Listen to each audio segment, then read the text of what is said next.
Nagpasya ang isang hiker na mag-hike ng mag-isa, bagay na hindi niya masyadong nakasanayan. Normal ang buong araw, nilamo ng mga puno at mga palumpong ang kanyang paligid.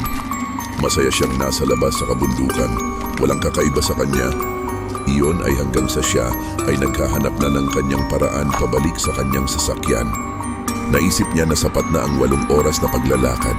Dumidilim na ang langit at kailangan niyang makabalik kaagad. Ang kakaiba ay hindi niya nakilala ang landas pabalik. Nagsimula siyang magpanik. Naagaw na ng kadiliman ang liwanag at ang tanging dala niya ay isang flashlight at walang ideya kung paano babalik.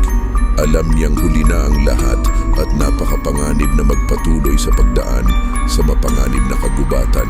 Nagsimula siyang mag-alala na wala siyang masisilungan sa gabi ng sa kabutihang palad.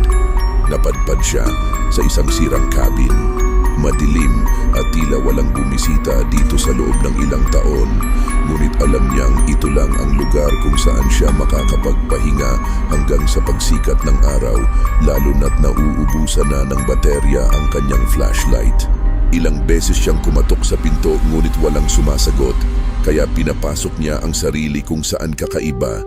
Isang perpektong kama na angkop para sa isang tao ang naghihintay sa kanya sa gitna.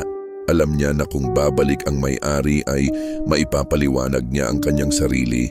Sigurado siyang hindi tututol ang may-ari o marahil ay patay na, kaya't nauna na siya at inayos ang sarili sa kama. Habang sinusubukan niyang matulog, hindi niya maaaring balewalain ang koleksyon ng mga painting sa paligid ng silid, mga larawan ng mga kakaibang tao na nakatingin sa kanya. Bawat isa ay may ngiti na nagpapalamig sa kanyang gulugod.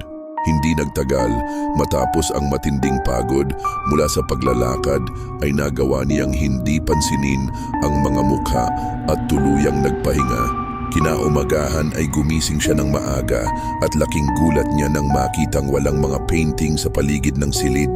Ngunit lahat ng mga ulong nakatingin sa kanya nung gabing nagdaan ay nakadungaw lang sa bintana.